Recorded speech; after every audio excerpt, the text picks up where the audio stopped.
In the music business, a good producer can make a good song better, but a great producer can turn that song into a mega hit. And right now, it seems no one's producing more mega hits than Jack Antonoff. We take note with Tracy Smith.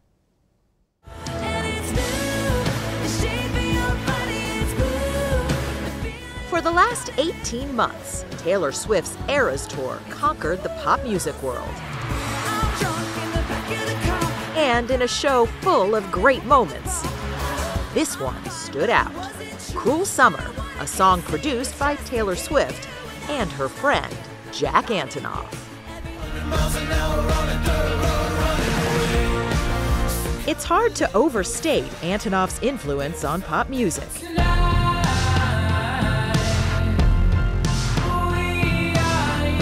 He's written or produced some of the biggest songs with some of the biggest names in the business.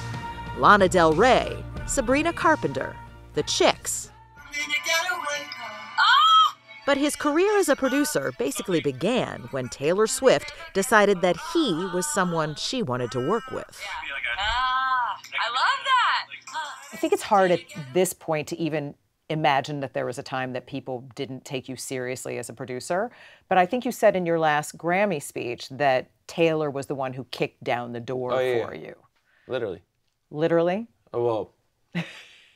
Figuratively. Put the money in the bag and I sold the keys. That was the last time you ever saw me. Ah! Yeah, it felt so validating. I was like, finally, someone hears what I hear and isn't afraid to just say, done. You know, press the records. He's been pressing a lot of records ever since. Besides his producing gigs, Antonoff is the lead singer and the soul of his band Bleachers. And he owns 11 Grammys. Jack Antonoff. Including Producer of the Year in 2022. Thank you guys so much. He won it again in 2023. Jack Antonoff. And 2024. Thank you so much.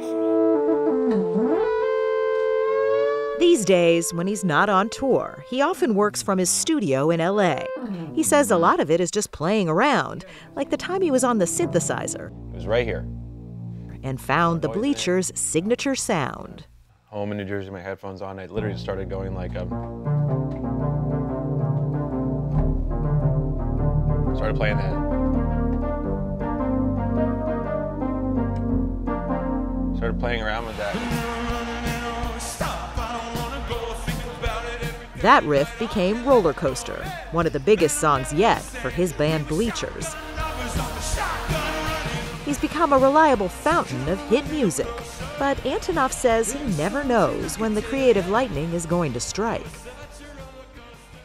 You look at the story of any album, any song, no one's ever like, we planned that day to write the best song we've ever written.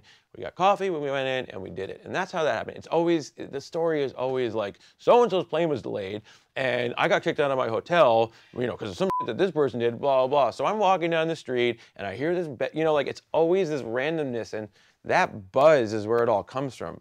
And you just don't want to ever lose that. You never want to put yourself in a position as an artist where any of this feels normal.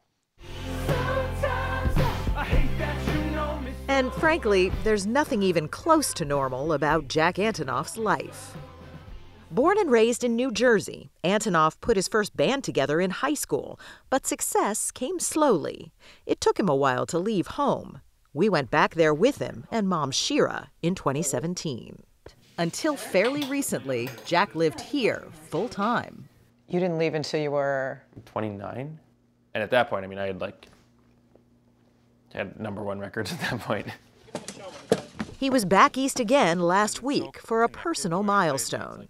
Can you imagine these seats completely full, every single one? His band was playing Madison Square Garden for the very first time. No, most of the time I actually... And the butterflies were kicking in.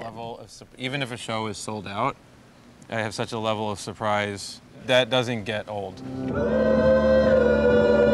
And talk about milestones. His first Broadway show just opened. Antonoff did the music for the play Romeo and Juliet. And then your second one is massive. That's great.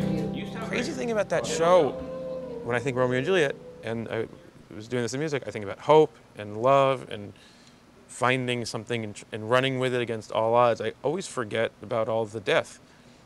And so I started going back and sewing that into the score slightly. A slight, not knowingness, but hint that it's going to be horrible, because I forget. His own love life is less troubled. Last year, he married actor Margaret Qualley.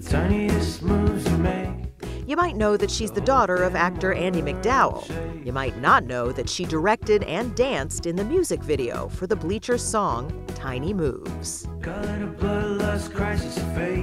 Where'd that idea come from, Margaret dancing? That was Margaret's idea. And it was the only video I've ever been a part of where I was like in it, but also witnessing it, and it was real magic. Magic indeed. At 40 years old, married to the woman of his dreams, and possibly in line for a record 4th Producer of the Year Grammy, Jack Antonoff is on fire. Does this all seem surreal to you? Completely. And it continues to be surreal because one of the only promises of the work I do is how fleeting, not the performance, not the audience, but that kind of success is. So there's never a moment when I'm not like amazed by it all.